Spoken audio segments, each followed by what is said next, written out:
The city was quiet when Grayson Vale returned to his penthouse at 2 in the morning, the kind of quiet that only Manhattan allowed in winter.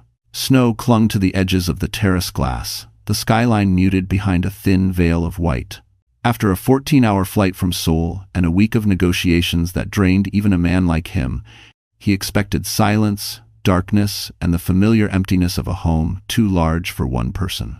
But the moment he stepped inside, something felt off. A soft light glowed from down the hall. His bedroom light. Grayson frowned. No one entered his private suite. Not staff, not security, not even friends. He dropped his Mont Blanc pen and travel folder onto the marble counter and walked slowly toward the door, every instinct sharpened. As he pushed it open, the world tilted. A woman lay curled on his bed, her arms wrapped around a tiny infant pressed against her chest. Her hair fell in tangled waves across his pillow, her clothes damp, her hands trembling even in sleep. A baby bottle rolled near her elbow, half filled, as if she'd fed the child moments before passing out from sheer exhaustion. Grayson took one step closer and stopped cold. It was Harper Ellington, the girl he once knew. The girl who vanished from his life without warning, the girl he searched for until grief convinced him she was gone forever. Now she was in his room, holding a baby. Her breathing was uneven, and there were faint tear marks dried along her cheeks. The infant stirred weakly, letting out a fragile sound that stabbed straight into Grayson's chest. His voice came out low, stunned. "Harper, what happened to you?" The old housekeeper whispered from behind him. "She arrived hours ago, Mr. Vale. She said she had nowhere else to go." Heat tightened in his chest. Fear, anger, confusion, all crashing at once. Because Harper Ellington didn't run to people. Not unless she was running from something. Grayson stepped closer, reaching toward the baby, and froze as he noticed the hospital bracelet still on Harper's wrist. It wasn't her name on it. It wasn't her baby. And that was only the first shock of the night. Harper Ellington hadn't cried in years, at least not the kind of tears that came from the soul, breaking a little at a time. She used to be sunshine tucked inside a girl. Gentle, warm, quiet, but hopeful. The kind of person who remembered everyone's birthday and stayed late at work because a frightened patient needed reassurance. But life had a way of sanding people down, and Harper, at only 27, felt like she had lived 3 lifetimes already. Her childhood had been a string of hospital rooms, old photographs, and unanswered questions. A mother gone too soon. A father who vanished without a trace. Foster homes that blurred together. Harper learned early that stability was something other people received, not her. So when Callum Rhodes, successful, charismatic, polished, like a man sculpted from ambition, chose her, Harper mistook attention for safety. Love, she believed, was something she had to earn, and she earned it the best she could. She worked double shifts at the hospital as a phlebotomist, quietly supporting Callum's rise, cutting coupons so he wouldn't see the strain, smiling even when he forgot anniversaries or came home smelling of whiskey and perfume that wasn't hers. She held on to the hope that once he stabilized his career, once his company took off, once the chaos settled, maybe she would matter again. But instead, Callum traded her in for Sloane Winslow, a woman dipped in gold and venom. Harper became something disposable, something inconvenient, something that embarrassed them both simply by existing. And when she became pregnant, everything collapsed. The betrayal wasn't loud, it was quiet, surgical. Callum claiming the baby wasn't his. Sloane whispering rumors that Harper was unstable. The hospital where Harper worked, suspending her pending review. Her bank account frozen due to administrative error. Piece by piece, her life disintegrated. And then came the night that changed everything. The night a crying infant was placed in her arms at the hospital, an emergency situation, a mix-up, chaos in the NICU, and before she could even process what was happening, accusations were hurled, security was called, and Harper found herself shoved into the cold with a baby that wasn't hers, yet clung to her like she was the only warmth left in the world. She ran. She didn't know where she was going. She only knew she couldn't go back. Not to Callum, not to Sloane, not to the hospital that abandoned her, not to the city that swallowed people whole. And her feet numb, shaking, took her to the only place her heart remembered as safe. Grayson Vale's building. She didn't know why. She hadn't seen him in years, not since childhood, not since before memory fractured like glass. But something in her bones whispered his name. something old, something forgotten. She didn't plan to enter his penthouse. She didn't even know how the doorman let her through. All she remembered was the warmth of the room, the softness of the bed, the baby's tiny heartbeat against her chest. And then everything went black. Now, lying unconscious in Grayson's world of glass and power, Harper looked small, fragile, almost breakable. But beneath the exhaustion, beneath the grief, beneath the dirt of the night she barely survived, there was a spark. A spark Grayson recognized instantly, because he had seen it once, in a girl he never truly forgot. And that spark was about to set everything on fire. The penthouse at Hudson Yards was nothing like the world Harper came from. Grayson Vale had built his empire in silence. And this home reflected that same deliberate restraint, the kind of luxury that didn't need to announce itself. Floor-to-ceiling windows stretched across the entire north wall, offering an unobstructed view of Manhattan glittering under fresh snow. The city looked peaceful from up here, almost gentle, as if all its cruelty couldn't reach the 68th floor. The living room glowed with warm, ambient light. Soft jazz hummed from hidden speakers, barely audible beneath the hum of the heating system. A Steinway piano rested near the glass, its glossy surface catching the reflection of the skyline. A wall-length bookshelf displayed first editions, antique globes, and a few framed photographs Grayson never discussed. Everything was meticulously arranged: the Italian leather sofa, the crystal decanters, the understated art worth millions. It was a world built on control. Yet right now, it felt anything but controlled. A baby carrier sat crooked on the rug. A tiny sock had fallen near the glass coffee table. Harper's torn tote bag lay slumped against the marble island, its contents spilled formula packets, a half-empty water bottle, and a hospital ID badge bent at the edges. It was the first time Grayson had ever seen this penthouse look lived in. Human, vulnerable, he walked quietly through the space, taking in the details he had never imagined would exist in his sanctuary. His home had always been a fortress of solitude, a place to retreat from the world's noise.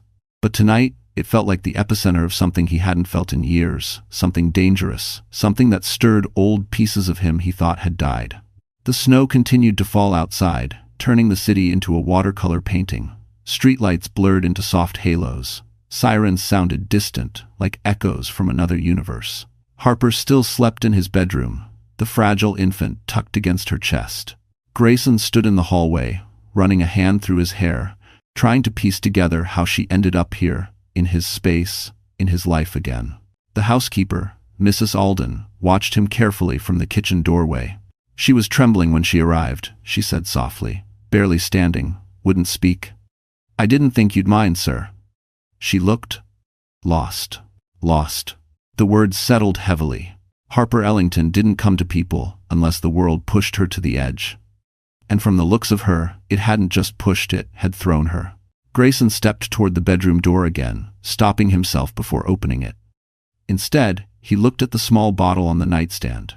The milk was watery, as if she'd tried to make it stretch, a detail that punched him in the gut.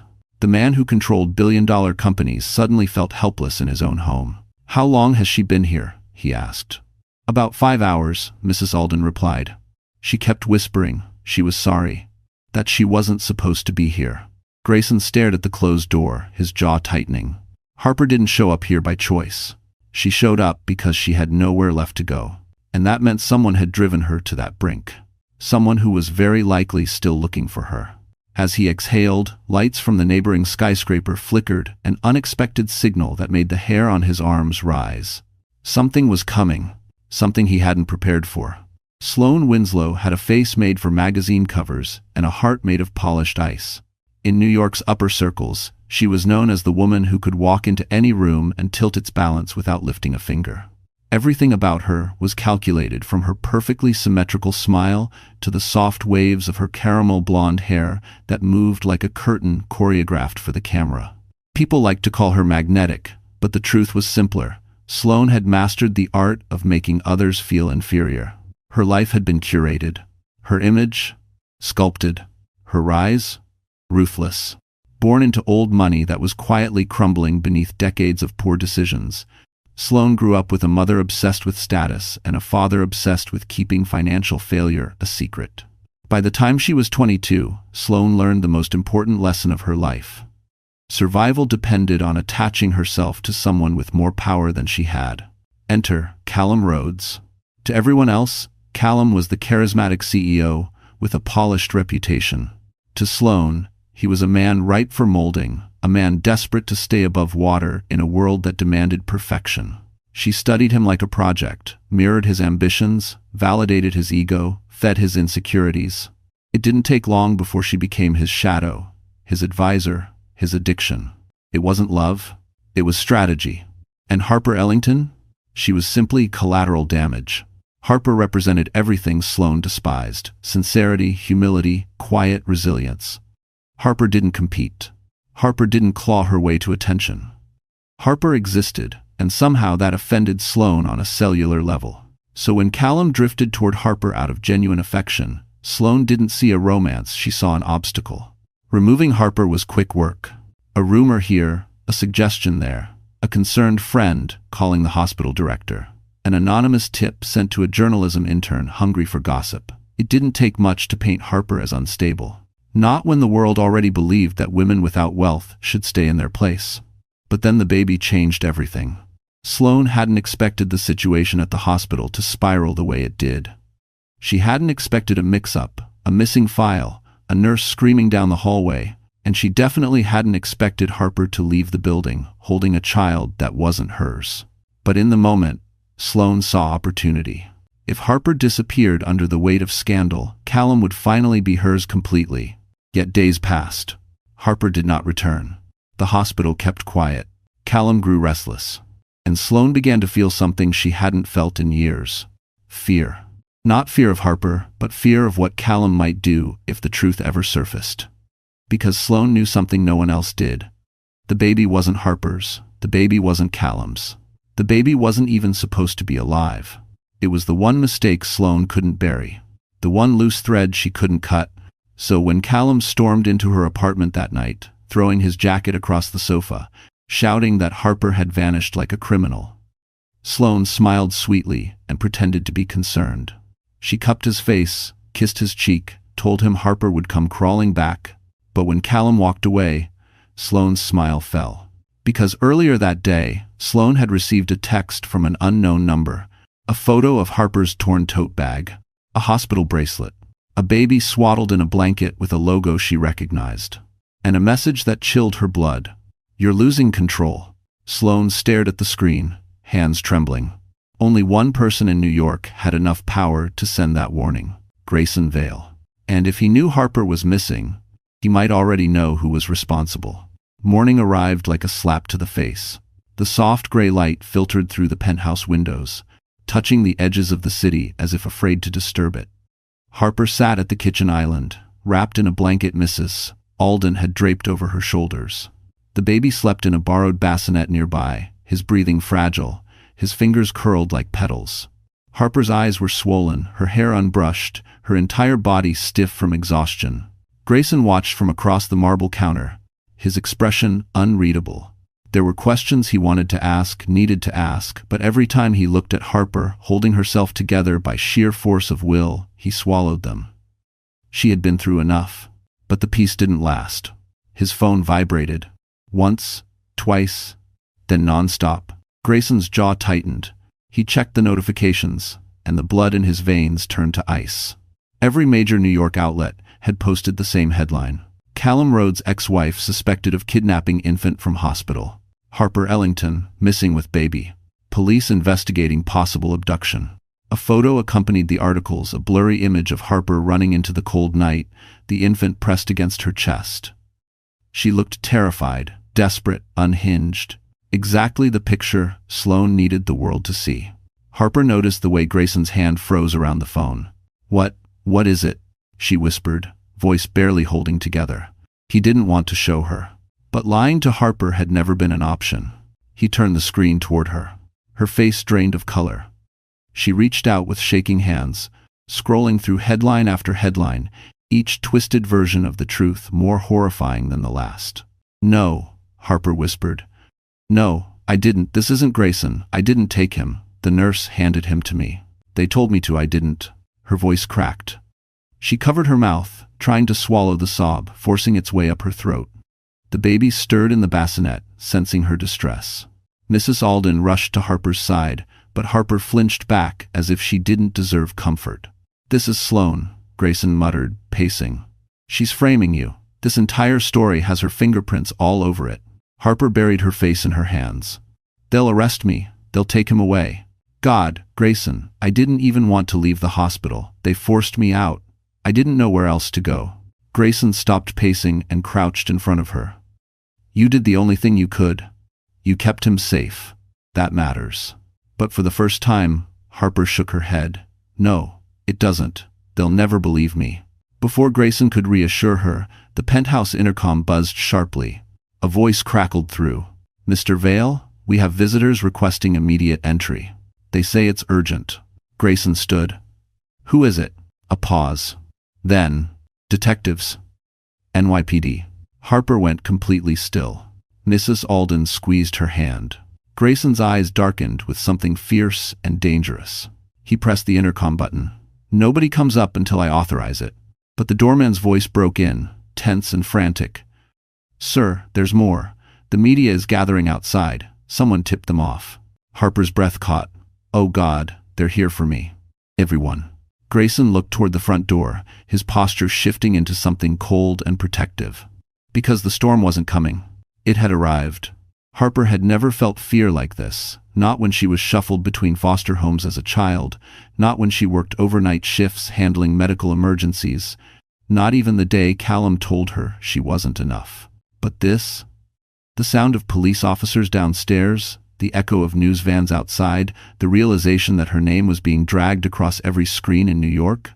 This was terror in its purest form. Her chest tightened as she paced the living room, clutching the edge of the blanket around her shoulders. Every shadow felt like a threat. Every sound made her flinch. The world outside Grayson's windows felt so close, like it was pressing its weight against the glass, trying to crush her.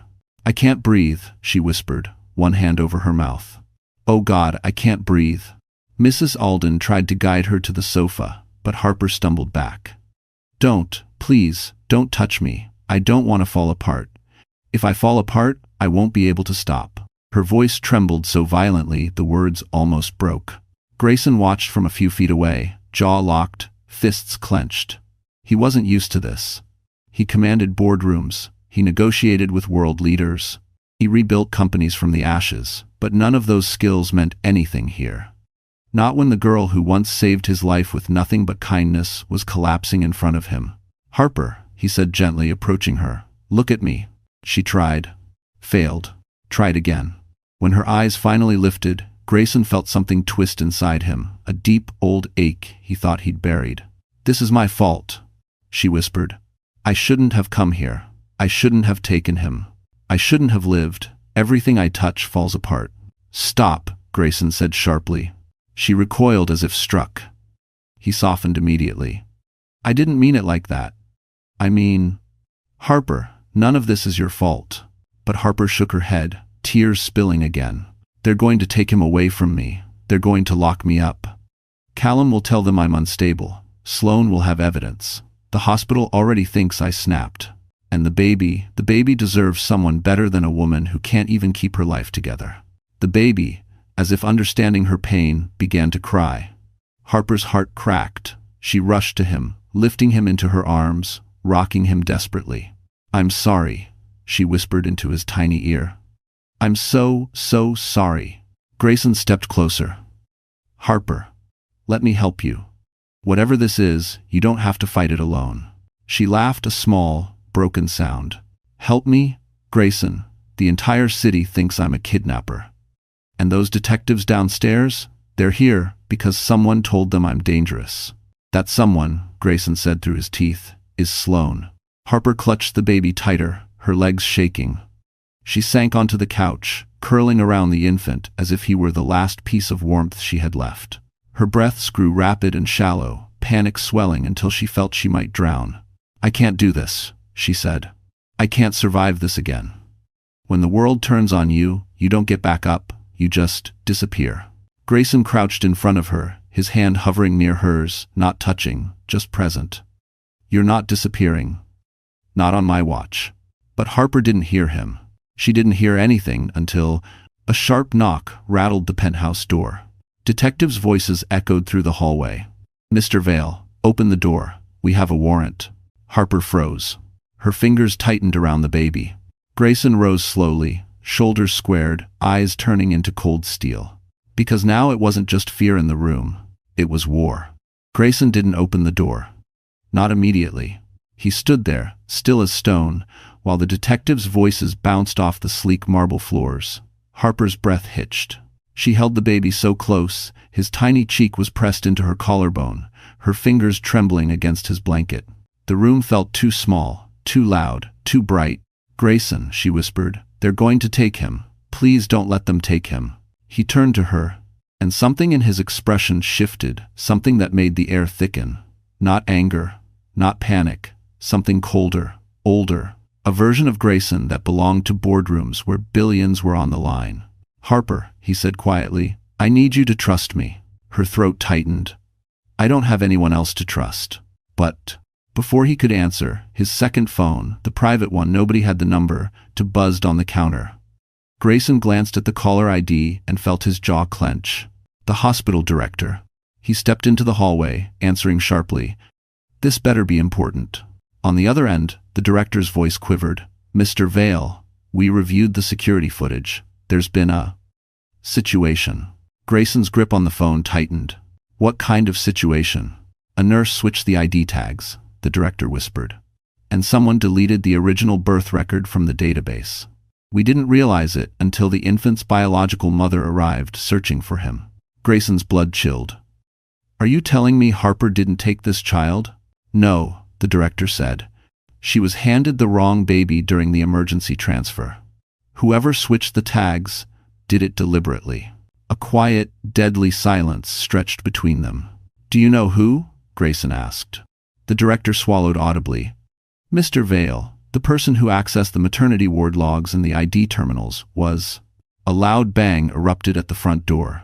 "Detectives again." Grayson's voice dropped to a lethal whisper. "Say it." The director exhaled shakily. "Sloan Winslow." The world sharpened into a single, brutal point. Grayson hung up. He walked back toward Harper, whose eyes searched his face in terror. "What's happening? What did they say?"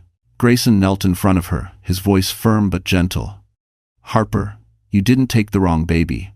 They gave you the wrong baby." Her lips parted. "Gave? I don't understand." "You were framed," he said, "and not just framed, set up with precision." Harper felt the room tilt. Why would anyone use a baby like that? Grayson didn't answer, not because he didn't know, but because the truth was darker than she could imagine. Another bang. This time accompanied by a sharp, "Open up, NYPD." Harper flinched violently, curling around the baby.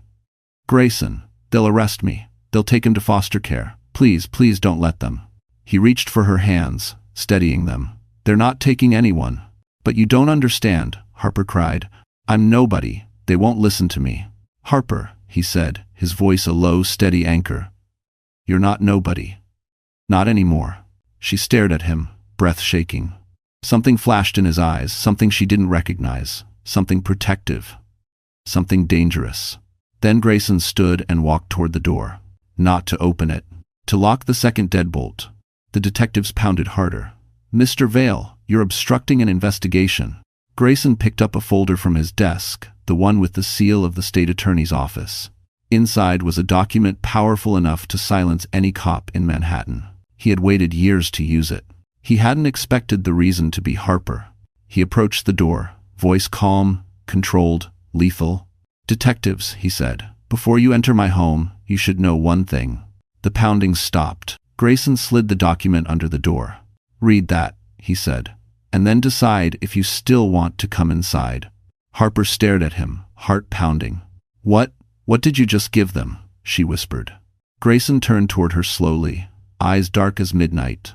"The truth," he said, "and it changes everything." For the first time in days, Harper woke without panic, clawing through her chest. The baby slept in a crib. Mrs. Alden had sat beside the bedroom window, bathed in soft morning light. The storm outside the penthouse had quieted. New York looked washed clean, almost gentle, almost. Harper sat up slowly. Her entire body ached from stress and sleepless nights. Every muscle told the story of a woman who had been living in survival mode for too long. But today felt different. Something in the air had shifted, something inside her, too. Grayson had stayed outside her door the entire night. She knew because she heard him answer a dozen calls in hushed, controlled tones. She heard his footsteps pacing, the tension in each movement. She heard him defending her, strategizing, fighting a battle she never asked him to fight. No one had ever done that for her. When Harper stepped into the hallway, she found Grayson leaning against the kitchen counter, sleeves rolled, hair slightly messy like he hadn't slept at all. Papers and folders were spread across the marble island, along with a steaming mug of coffee he'd prepared for her. Not for himself. He looked up instantly. "How are you feeling?" Harper shrugged, pulling the blanket tighter around her shoulders. "Like someone scraped my insides with a spoon." A ghost of a smile touched his lips. "You look better." She raised a brow. "This is better?" "It is," he said softly, "because yesterday you looked defeated. And today, you look like you're standing up again." Harper swallowed hard. No one had ever noticed the difference. Mrs. Alden appeared with a small bag. "Mr. Vale said you needed fresh clothes, dear. I guessed your size." Harper blinked, stunned. Inside were jeans, soft sweaters, warm socks, and a simple cream coat. Beautiful, understated, nothing flashy, but it felt like being seen. After a warm shower, Harper slipped into the clothes. The woman in the mirror didn't look powerful, but she didn't look broken either. She looked alive. She stepped back into the living room, where Grayson was reviewing documents. "I don't know who I am anymore," she whispered. He looked up, eyes steady. "You're Harper Ellington, the girl who survived everything life threw at her. The girl who helped strangers before she helped herself. The girl who deserves more than this city ever gave her." Her throat tightened. "Grayson, everything is so big, too big. I don't know how to fight people like Sloan. I don't know how to fight Callum. They have everything. Power, money, connections." Grayson closed the file and walked toward her. "They have power," he said, "but they don't have the truth, and they don't have me. If—" She looked up at him, eyes shimmering. "Why are you helping me? After all these years?" Grayson exhaled slowly. "Because once when I was a different person, in a different world, you saved me. You didn't know it then, but you did." She frowned. "Grayson, I don't remember." "You're not supposed to," he said gently. "You were 11. I was 14. It doesn't matter now. What matters is, you're not alone. Dell." Harper felt something warm bloom in her chest, something she hadn't felt since before Callum Hope. Grayson held her gaze. "We're going to clear your name. We're going to expose what Sloan did, and we're going to find the truth about that baby." Harper's breath caught. "What if the truth is worse than the lie?" "Then we face it," Grayson said, "together." Before Harper could respond, the elevator chimed from the private lobby, 3 soft tones that didn't belong to residents or staff. Grayson's expression darkened. He stepped in front of her, protective instinct kicking in instantly. Someone was coming up. Someone who bypassed security. Someone who used a code only a handful of people in New York possessed. Harper whispered, "Grayson, who has access to your private elevator?" He stared toward the door, voice dropping to a dangerous murmur. "Only one person." The man stepping out of the private elevator was not a stranger. It was Callum Rhodes' expensive suit, polished shoes, ego first. He strode into the penthouse as if he still owned every room he had ever walked through, as if the world was merely a stage for his importance. His eyes swept the space, then landed on Harper, and he smirked. "There you are," he said. "You made quite a mess, didn't you?" Harper stiffened. Grayson moved instinctively in front of her, blocking Callum's path. "You're not welcome here." Callum scoffed. "Grayson, step aside. This is between my ex-wife and me." He raised his voice slightly, for drama's sake. "I came to offer Harper a chance to fix the situation before she destroys what little is left of her reputation." Harper felt a chill slide down her spine. "What are you talking about?" Callum withdrew a thin stack of papers, waving them casually. "A public statement. You'll sign it. It says you suffered a psychological breakdown, took the baby during a delusional episode, and that you're deeply remorseful. The detectives downstairs are more than ready to escort you to a psychiatric evaluation. But sign this, and I can reduce the damage." Harper's breath hitched. Callum always did this, offer cruelty as if it were kindness. But Grayson stepped forward, his voice like steel. "She's not signing anything." Callum laughed, triumphant. "You think you can protect her?" "The police believe my story. The hospital believes my story. Everyone believes my story." Grayson's jaw ticked. "Not for long." 18.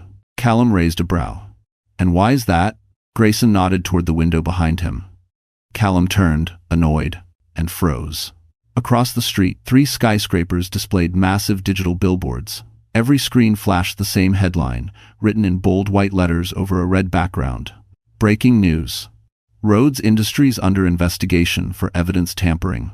Hospital confirms data breach connected to Sloan Winslow. Callum's face drained of color.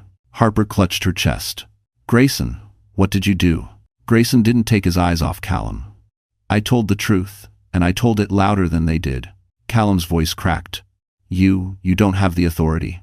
I own 30% of your company," Grayson said calmly. "Did you forget that? I've been buying shares quietly for months. And the moment Sloan touched Harper, I made sure the world saw exactly who the criminals are in this situation." Callum staggered back. "Grayson, you don't understand. This will ruin everything." "That," Grayson said, "is the point." The sound of notifications buzzed across Callum's phone like angry hornets. He looked down: board members, investors, journalists, even government contacts. The world was closing in fast. Harper stepped forward, then not hiding, not shaking, but standing tall. "You lied about me," she said softly. "You let them smear me. You tried to destroy my life because it was easier than admitting the truth." "They verkleining." Callum swallowed. "Harper, listen." "No." Her voice was steady. "You listen. Whatever happens next, you earned it." Before Callum could respond, the penthouse intercom buzzed again. "Mr. Vale," the doorman said nervously. "Federal investigators are on their way up. They say it concerns Mr. Rhodes and Miss Winslow." Callum spun toward the elevator, panic climbing up his throat. "They can't arrest me," he whispered. "They wouldn't dare." Grayson folded his arms. "Callum, they're not here for her." Harper exhaled shakily, but this time, it wasn't fear. It was relief. The elevator dinged. The doors slid open. Federal agents stepped out, and the first words they said were, "Callum Rhodes, we need you to come with us." Callum's eyes snapped to Harper. "If you do this," he hissed, "you'll regret it." Harper met his gaze with quiet strength. "I already regretted loving you." The agents seized his arms. As they led him away, Callum shouted Sloane's name, desperate, betrayed. But Sloane wasn't coming. She had her own reckoning coming next. The days that followed felt unreal, like Harper was walking through a life she never imagined could exist. The police cleared her of every accusation. The hospital issued a formal apology, broadcast publicly. The truth spread across the city faster than the lies ever did. Harper Ellington was innocent. She had been used, manipulated, thrown into chaos by people who thought she was powerless. But Harper wasn't powerless anymore. Grayson made sure of that. The baby's real mother, an undocumented housekeeper who'd been silenced by Sloane, was found through the investigation. When Harper placed the infant back into the woman's shaking arms, there were no cameras, no press, no applause. Just a quiet moment between two mothers who had both survived something brutal. The woman cried into Harper's shoulder, thanking her in broken English. Harper held her tightly, telling her she deserved safety, too. The world saw Harper as fragile, but standing there, she had never felt stronger. Then came the press conference. Grayson didn't want her to speak if she wasn't ready. But Harper insisted. She walked onto the stage, wearing the simple cream coat Mrs. Alden bought for her. Hair pulled back, face natural. No glamour. No flash. Just truth. Microphones clicked. Cameras flashed. Harper stepped up to the podium. Hands steady. "I am not here because I'm a victim," she began. "I'm here because I survived people who thought they could break me." Her voice carried through the room, soft, steady, but unshakable. She spoke of fear, injustice, betrayal, but also of the strangers who helped her, the kindness she wasn't expecting, the strength she didn't know she possessed. She didn't name Callum. She didn't name Sloane. She didn't have to. The world already knew. After the conference, Grayson guided her backstage, his hand hovering near her back, gentle, careful, never assuming. "You were incredible," he said. Harper laughed softly. I almost threw up. I noticed, he teased. But you didn't. For the first time in a long while, Harper smiled without forcing it. The chaos settled. The city moved on. And Harper began to heal. Days turned into weeks. Grayson made space for her without ever asking for anything in return. He helped her find an attorney to rebuild her career. He introduced her to a nonprofit that hired her as a patient advocate, valuing her empathy in ways no one ever had. Harper found joy in helping people again. She found purpose. But something else grew, too quietly, slowly, like spring creeping into winter. Every time Grayson looked at her, something warm flickered in his eyes. Something Harper had never seen directed toward her with sincerity, admiration, respect, care. One evening, they stood on the terrace overlooking Manhattan. The city glittered like scattered diamonds. Harper's hair blew gently in the cold breeze. You know, she murmured, I never thought I'd get another chance at life, or at anything. Grayson turned toward her. Everyone deserves a second chance, Harper. She looked up at him. Do you? His breath hitched. I don't know if I deserve it, but I want it. Silence. Soft. Charged. He reached out slowly, giving her every chance to step back. She didn't. Their fingers intertwined, fitting as if they'd been waiting years to find each other again. Harper's voice was barely a whisper. So what happens now? Grayson smiled, quiet, genuine, full of something she finally recognized as hope. Now, he said, pulling her gently into his arms, now we start living. But just as Harper leaned into him, the terrace door swung open. Mrs. Alden stepped out, breathless. Mr. Vale Harper, there's something you need to see. They turned. It's about Sloane. Harper and Grayson followed Mrs. Alden back inside, their steps quickening when they noticed the urgency in her voice. The housekeeper held a tablet in her shaking hands. It's on the news, she said. They found her. Grayson took the tablet and pressed play. The live stream filled the screen. A familiar luxury SUV sat barricaded on a quiet street in Tribeca, red and blue sirens bouncing off its polished surface. Reporters crowded around. Police officers moved cautiously. And inside the vehicle, her hair disheveled, her eyes wild, was Sloane Winslow. Harper's breath caught. What is she doing? The reporter narrated breathlessly. Sloane Winslow has barricaded herself in her car for nearly an hour after authorities attempted to bring her in for questioning. Sources say she's refusing to cooperate and is demanding to speak with Callum Rhodes, who was taken into federal custody earlier this week. Harper felt the chill travel down her spine. Even from a screen, Sloane radiated danger.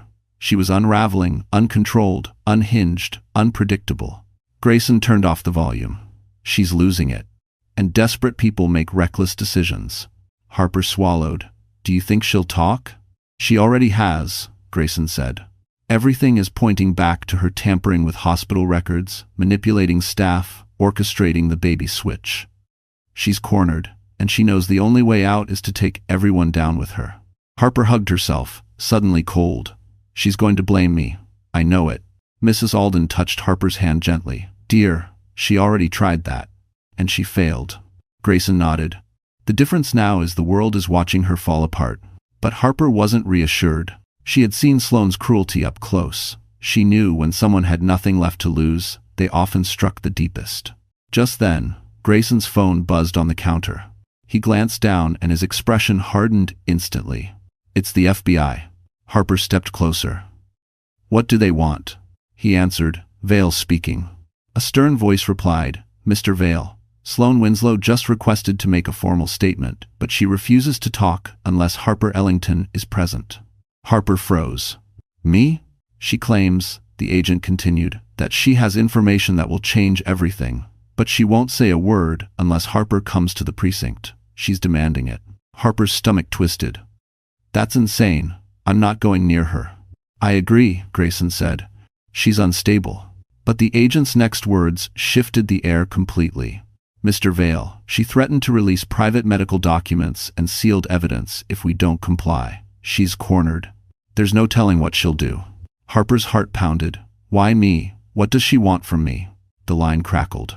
We don't know, but she insists it's something only you can confirm. Harper backed away from the counter. No, I can't. I can't sit in a room with her. Grayson muted the call, stepped toward Harper, and took her shoulders gently. Listen to me. You don't have to do anything you're not ready for. Sloane is dangerous, but she's trapped. This is her last card. Whatever she's hiding, it's about to come out. Tears welled in Harper's eyes.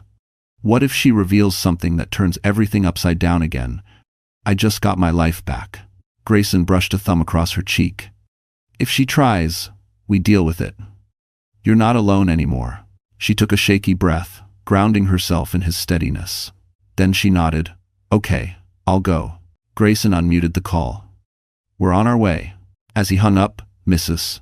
Alden whispered, Child, are you certain? Harper straightened her shoulders. Yes, I'm tired of running. Grayson grabbed his coat, then gently wrapped Harper's cream, one around her shoulders. Together, they headed toward the elevator. But just before the doors closed, Harper's phone vibrated. Unknown number. One message. You think you know the truth, but you don't know what she took from you. Harper's blood ran cold. The precinct felt colder than the winter night outside. Fluorescent lights buzzed overhead, washing everything in a harsh, sterile glow. Harper stood beside Grayson as officers guided them through a maze of hallways, every step echoing off concrete floors. She clutched the sleeves of her cream coat, trying to steady the tremor in her hands. At the end of the hall, behind a thick glass window, Sloane Winslow sat in an interrogation room. She didn't look like the polished socialite the city once admired. Her hair was tangled, mascara streaked down her cheeks, and her designer blouse was wrinkled and stained, but her eyes sharp, calculating, still held the same venom. The moment she saw Harper through the glass, Sloane smirked. Why does she look proud? Harper whispered. Because she thinks she's about to win something, Grayson murmured. Let's not give her that satisfaction. An FBI agent opened the door. Miss Ellington, Mr. Vale, thank you for coming. Sloane refuses to speak unless Miss Ellington sits across from her.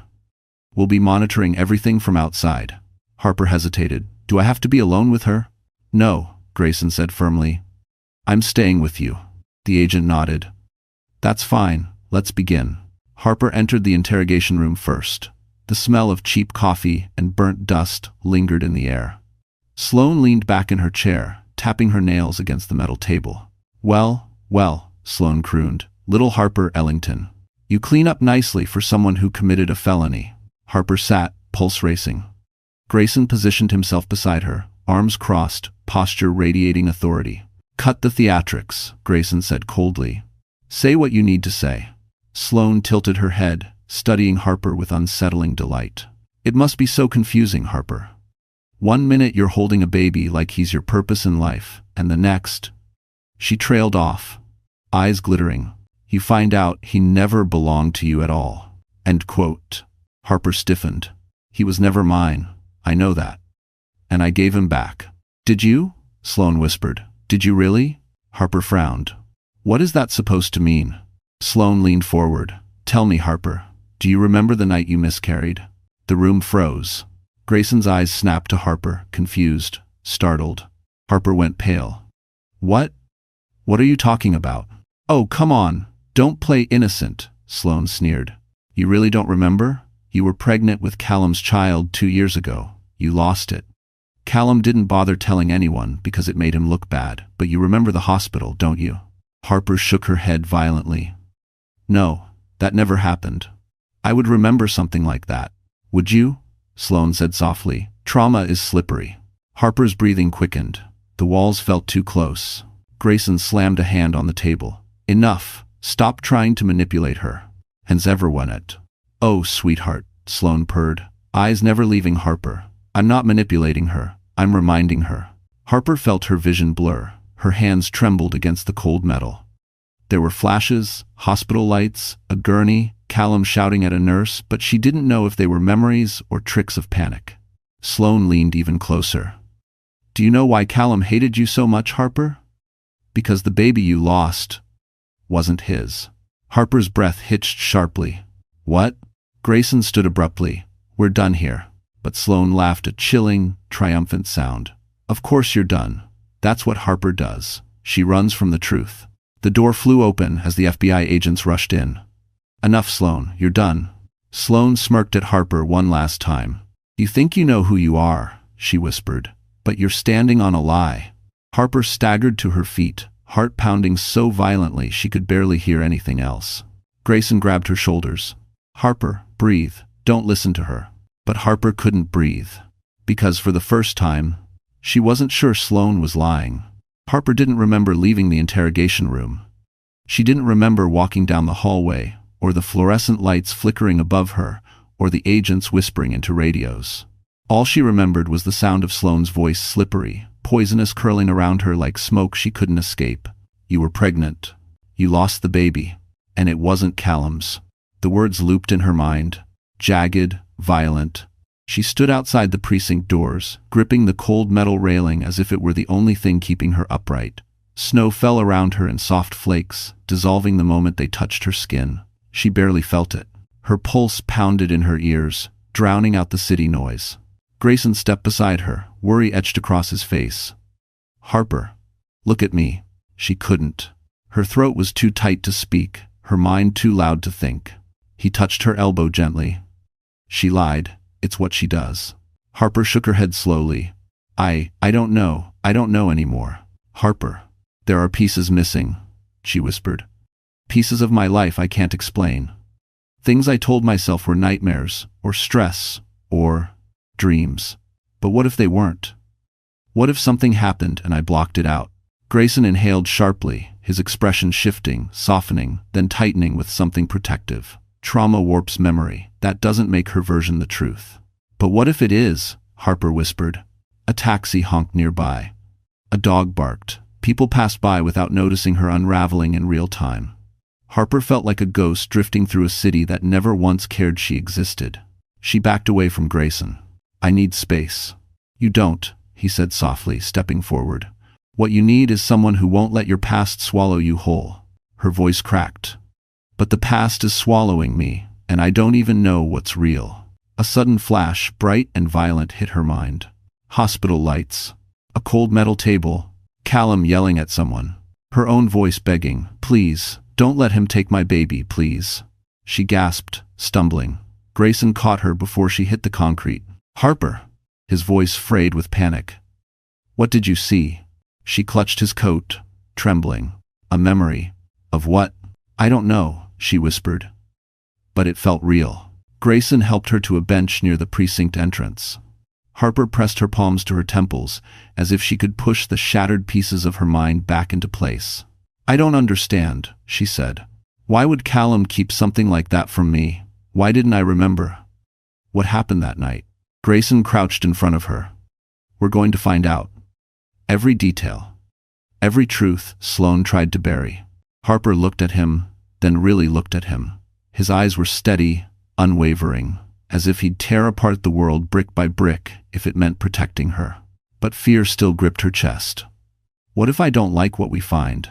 Then, Grayson said gently, we face it together. I was. For a moment, she let herself lean into his touch, his steadiness grounding the chaos inside her. The snow fell harder, coating the city in white. Harper closed her eyes, trying to breathe through the storm inside her. But then her phone buzzed. A single new message. From the same unknown number as before. This time, it included a photo. A hospital bracelet. Her name, her date of birth, and one word written in red ink across the label. Mother. Harper's heart stopped. Harper stared at the photo as if it were a live wire. The hospital bracelet looked old, worn, edges curled, but the name printed across the faded plastic was unmistakable. Harper Ellington. Date of birth. Hers. Patient type. Maternity. Her stomach plunged. This can't be real. Someone faked it. Grayson gently took the phone from her trembling hands, zooming in on the bracelet. His brows furrowed. This barcode is from Street Matthews. They haven't used this format in almost 2 years. To the dollar. And with a weight down on the score. 2 years, she whispered. Sloane mentioned 2 years. Her breath stuttered. Grayson, I need to go to the hospital. I need answers. He didn't argue. He wrapped an arm around her shoulders, steadying her shaking frame. Then we go. A black SUV from the precinct escorted them through Manhattan traffic. Harper sat silently in the back seat, staring out the window, as memories flickered like broken film reels. Bright hospital lights, a cold room, crying, shadows, Callum's voice, shouting. But nothing fully formed. The more she tried to grasp the memories, the more they slipped away. When they reached Street Matthews, the lobby lights burned too bright. The smell of antiseptic sent a shock through her system. Her knees weakened. Grayson took her hand, grounding her. A supervisor from hospital administration met them immediately, recognizing Grayson with a nervous swallow. "Mr. Vale, Miss Ellington. We were told you might come." Harper's voice cracked. "I need access to my medical records." The supervisor hesitated. "Your files from that period are complicated." "Complicated how?" Grayson asked, voice edged with warning. The supervisor led them into a private office, closing the blinds.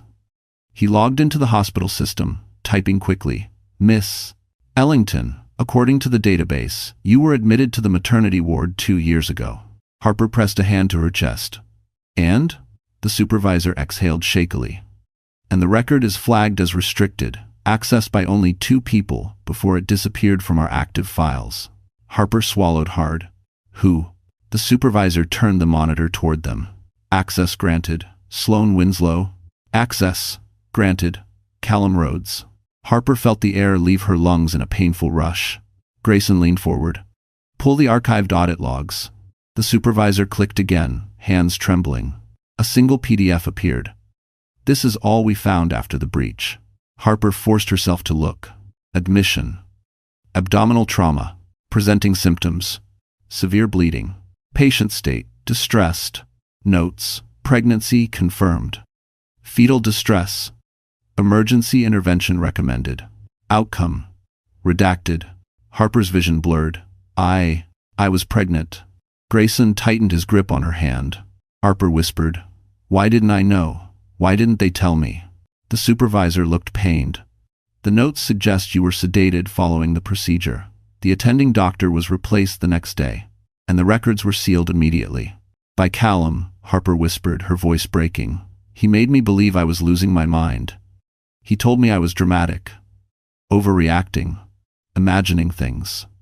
She pressed her palms to her eyes. "And all along She couldn't finish. Grayson pulled her into his arms, his voice low against her hair. "You're not crazy. They did this to you." Harper sobbed quietly, grieving a child she never even knew she lost. A grief stolen from her. A truth buried so deeply she forgot how to remember. When she finally pulled back, her eyes were swollen but fierce. The baby they gave me at the hospital, was that connected?" "That's what we're about to find out," Grayson said. The supervisor cleared his throat. "There's one more thing in the archive." He clicked on another file. A DNA report. Harper's hands shook as she opened it. The screen loaded slowly, agonizingly. When the result appeared, Harper felt her entire world tilt sideways. Maternal match. 99.98%. Infant. Baby male, unknown identity. Mother. Harper Ellington. She gasped, staggering back. No, this is impossible." Grayson grabbed the desk to steady himself. "Harper, this means," the supervisor whispered, horrified, "the baby you cared for is biologically yours." Harper's scream lodged in her throat. Her baby hadn't died. He'd been stolen. Harper couldn't hear anything, not the hum of the hospital lights, not the click of keyboards, not even Grayson calling her name.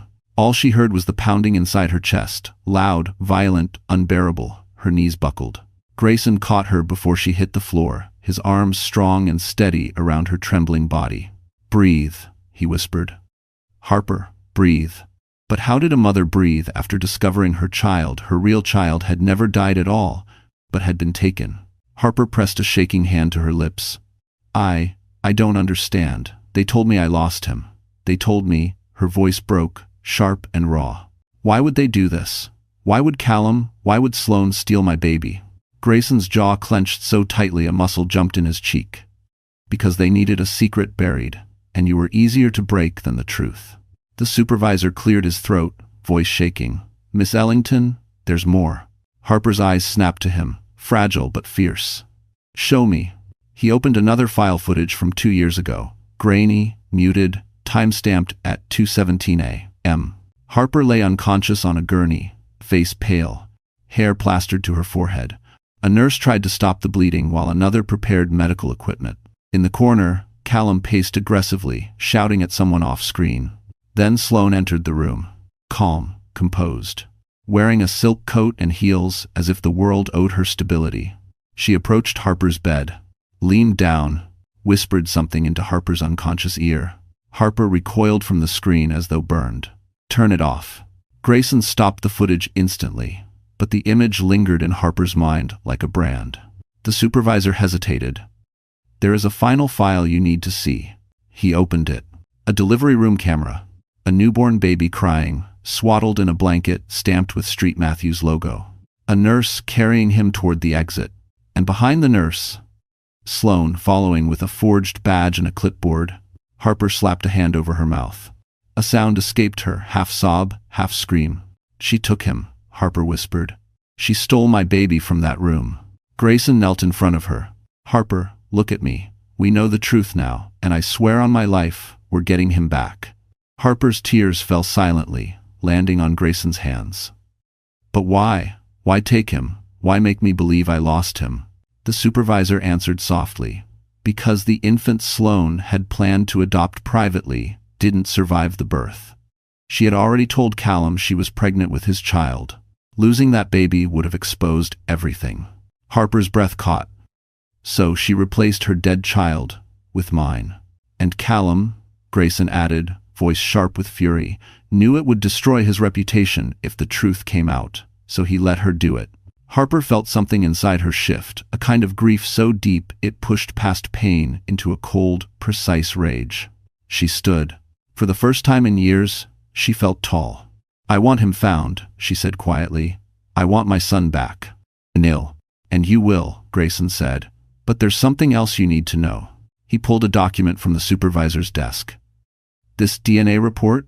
It wasn't sent to us by accident. Someone wanted you to see it." Harper frowned. "Who?"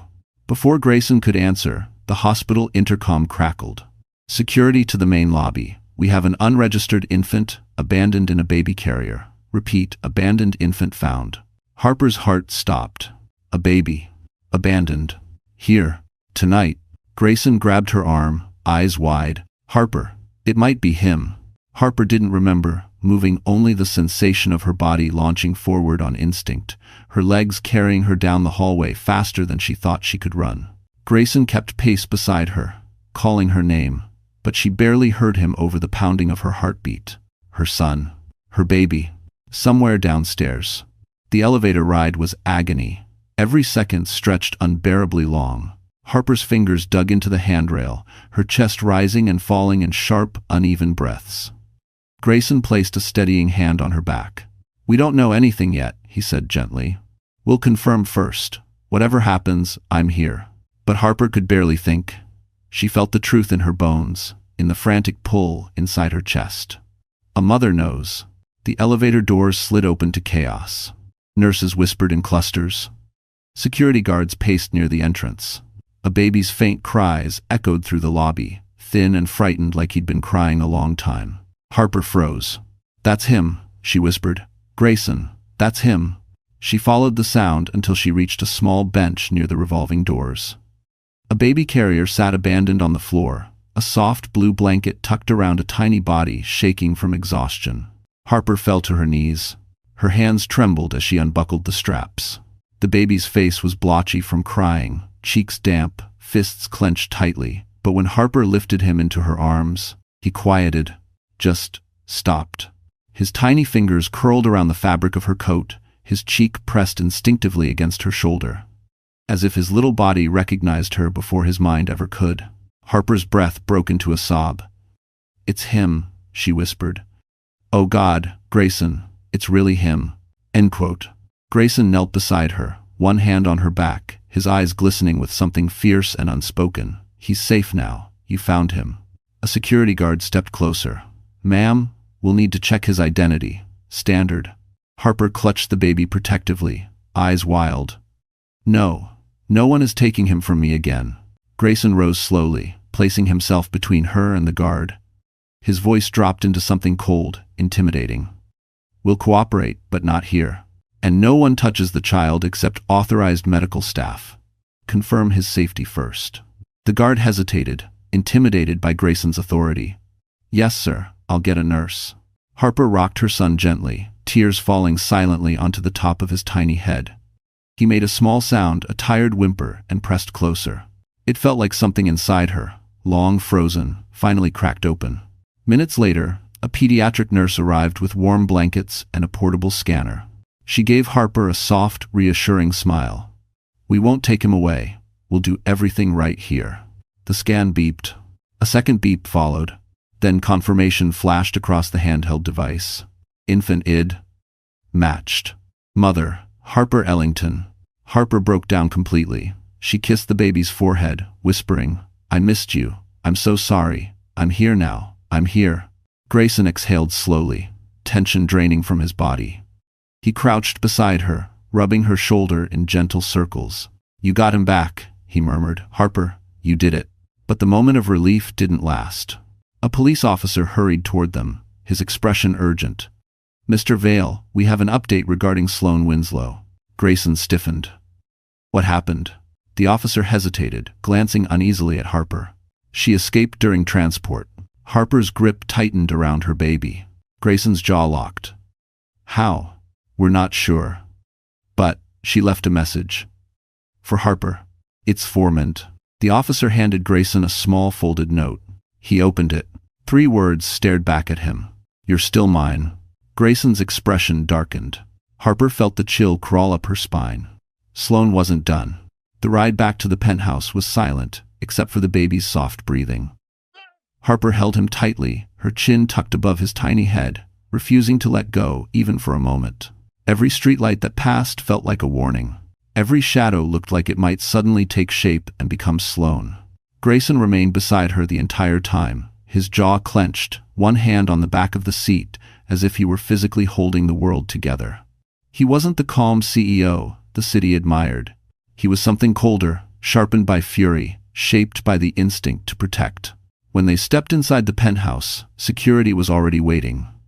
Grayson had called them during the ride back his private team, not police. Men who didn't hesitate.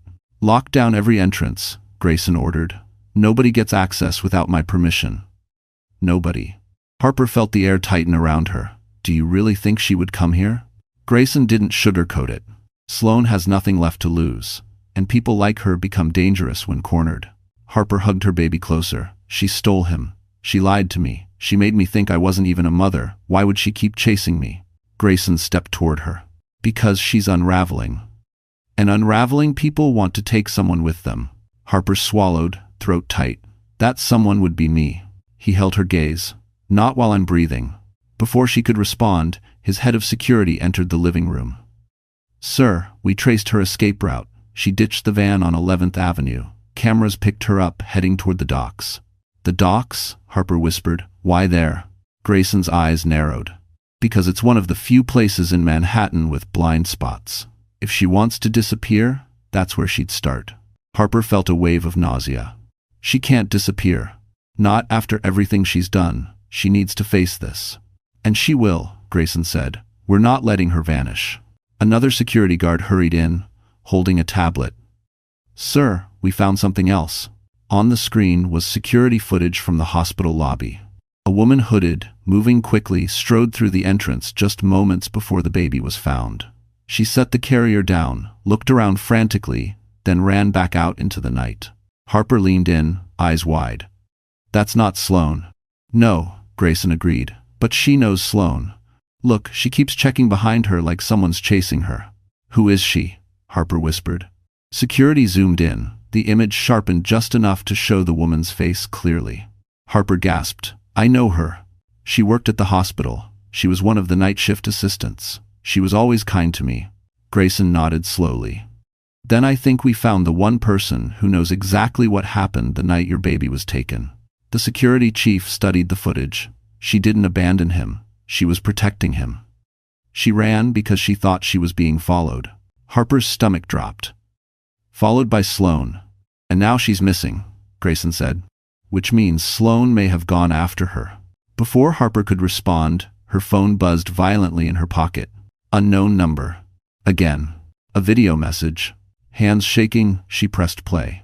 The shaky footage showed a dim warehouse. A woman tied to a chair, gagged, terrified, the same hospital assistant from the lobby footage. A familiar voice whispered behind the camera. "Harper, come find what's yours, or she dies." Harper's heart stopped. Then the camera tilted just enough to reveal a pair of cold blue eyes. Sloane's eyes. The message ended.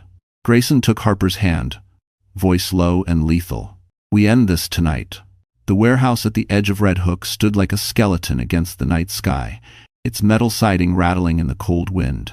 Far from Manhattan's glow, the world felt darker, older, as if it had been waiting years for this moment. Grayson's SUV rolled to a stop in the shadows. Harper sat in the back seat, clutching her son, her heart pounding so loudly it drowned out the city itself. "Stay in the car," Grayson said firmly. "My team and I will go in first." Harper shook her head immediately. "No, it's me she wants. She won't reveal anything if I'm not there." "Harper," Grayson warned, voice tight, "it's too dangerous." She held his gaze, trembling but determined.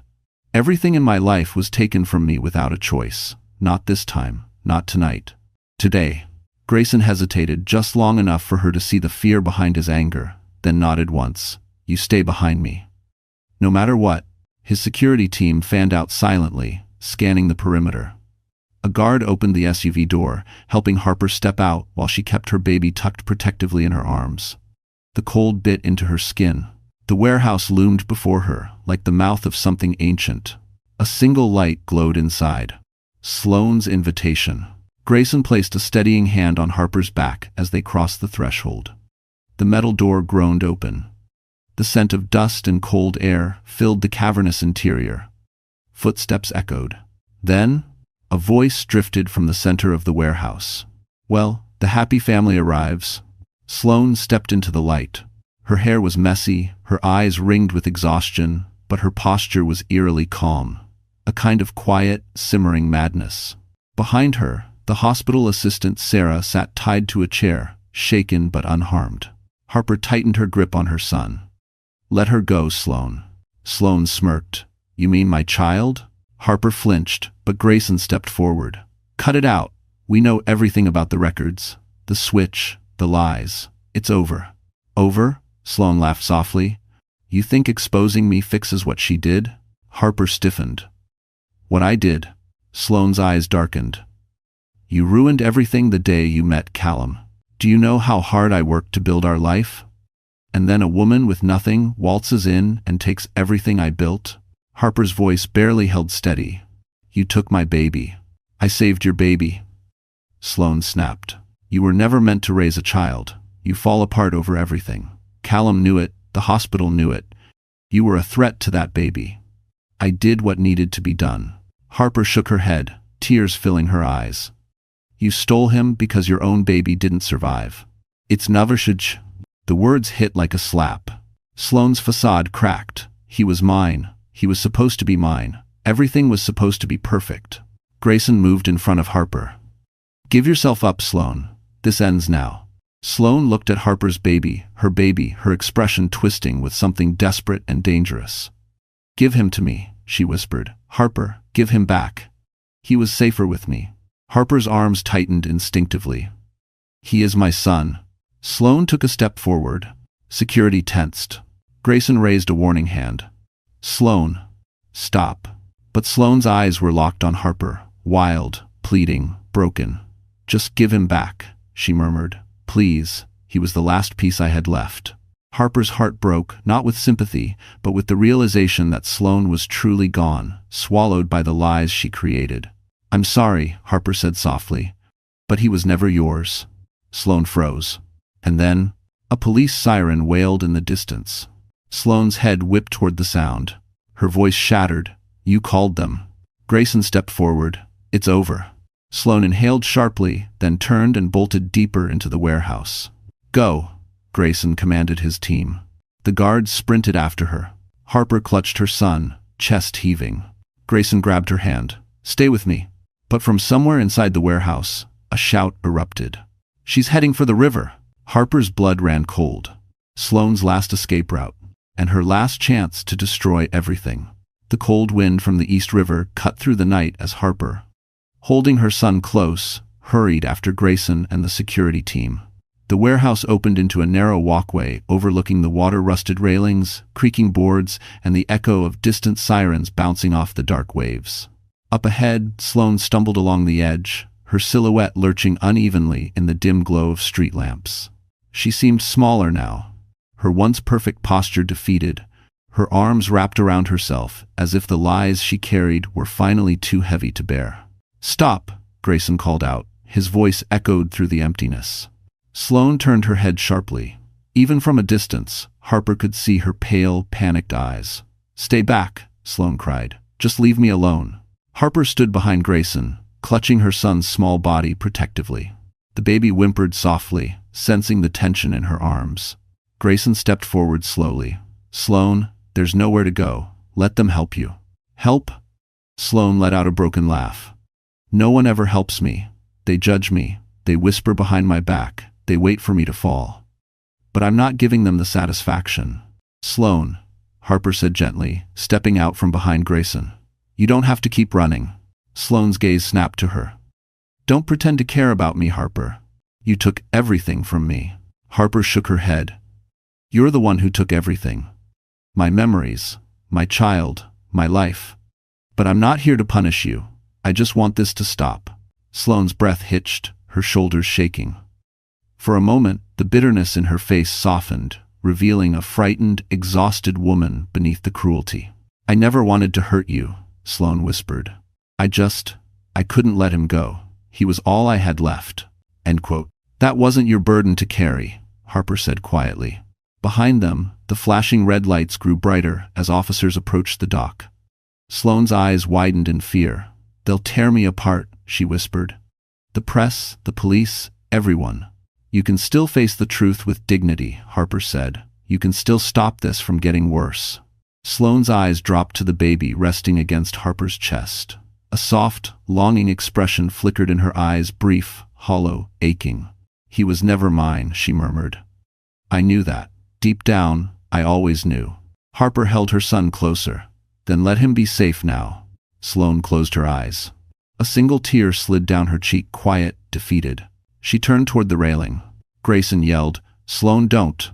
But Sloane didn't jump or lunge or run. She simply placed her hands on the cold railing and waited as officers approached. When they gently took her by the arms, she didn't resist. Harper watched silently as they led Sloane away. Something inside her loosened, like a knot that had been pulling for years. It wasn't triumph. It wasn't satisfaction. It was release.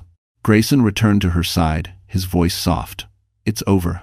But Harper shook her head slightly, adjusting her son in her arms. "No, not over, just beginning. For him, for me." Grayson placed a steady hand on Harper's back. "Then we begin together." End quote. Harper looked out over the water, dark, endless, cold, and then at her son's sleepy face. The world finally felt like it was opening instead of closing. But the moment of peace didn't last. One of the officers jogged toward them, breathless. "Mr. Vale, Miss Ellington, there's something you need to know right now." Harper tensed. "What is it?"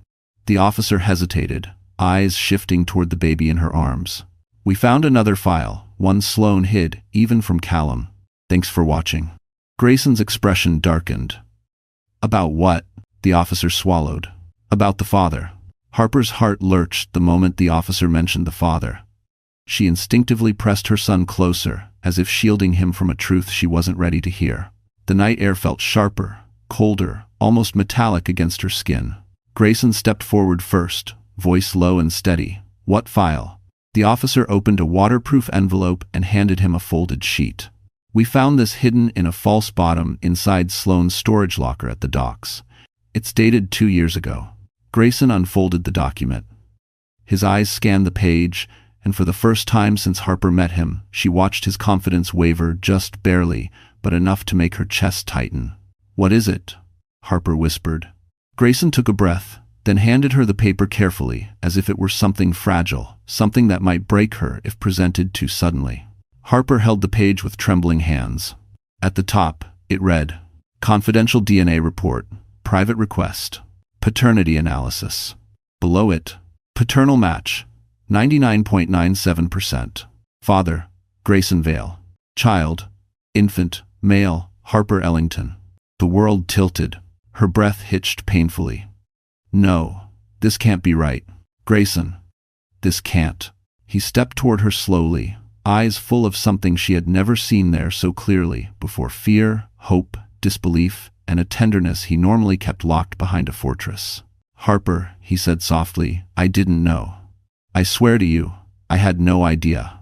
Her voice cracked. How could you not know? We never. We didn't, he said quickly. Not the way you're thinking. Harper blinked, confused and overwhelmed. Grayson exhaled. Harper, before Callum, before everything. Years ago, when we were kids in the system together, you remember how we used to get separated? How they moved us around? Harper's throat tightened. Memories flickered, snapshots of two children in worn-out sneakers, huddled in a hallway during a blackout, sharing stolen crackers and whispered promises they were too young to keep. She whispered, trembling, You were that boy? Grayson nodded. The one you pulled out of that fight. The one you shared your only blanket with. The one you said mattered when nobody else cared. Harper's breath froze. I didn't know it was you, she whispered. Not until now. Grayson swallowed hard. The state kept terrible records, so did the system. And when we grew up, we changed so much we didn't recognize each other. But Sloane did. She found those records when she dug into my past. She found the truth before either of us ever knew. Harper shook her head slowly. But, the baby, how? The officer cleared his throat gently. Miss Ellington, the date on this report is earlier than your hospitalization. It appears the father test was done using stored genetic samples, blood drawn during routine checkups when you were younger. It wasn't a test done after conception. Grayson added quietly, Sloane used our childhood files. She knew I had been in the same system you were. And she must have suspected something. Harper pressed a hand to her mouth, overwhelmed. Then suddenly peace. Not fear. Not panic. Just clarity. She looked down at her son, his tiny features, soft dark hair, the curve of his cheek, then back at Grayson. And for the first time, she saw the resemblance. Soft, subtle, but real. The truth didn't feel like a burden. It felt like something that had been waiting quietly all along to be found. Harper stepped closer to Grayson. You're his father. Grayson's voice broke, barely audible. If you want me to be, it's times 2, 3. Harper's eyes filled, but this time with something warm, something healing. I don't want you to be anything except honest. And here, truly here. He nodded slowly. Then that's who I'll be. Their son stirred softly, tiny hand curling around Harper's collar. She exhaled, a long, trembling breath. The storm was finally passing. But just as Grayson reached for her hand, Harper's phone buzzed with a new notification. A message from an unknown sender. Only 5 words. This story isn't over yet. So, my dear friends, if you're still here, it means this story reached you somewhere deeper than the surface. Maybe because life has bruised you in places no one else can see. Maybe because, like Harper, you've had moments where you thought you weren't strong enough, yet somehow you kept going. That's the beauty of being human. We break, but we also rise. The Stoic philosopher Marcus Aurelius once wrote, "The impediment to action advances action. What stands in the way becomes the way." And Harper's journey reminds us of exactly that. The obstacles didn't destroy her. They shaped her into someone braver, someone whole. If there's one message you take with you tonight, let it be this. You are allowed to start again. You deserve truth. You deserve safety. You deserve love that doesn't ask you to shrink. Healing isn't loud, it's choosing. Every day, to not give your past the power to define your future. If this story touched you, even a little, then stay with us. Like, share, and subscribe so you don't miss the next chapter. Because somewhere out there, another heart is waiting for a story like this one, and you might be the person who helps them find it.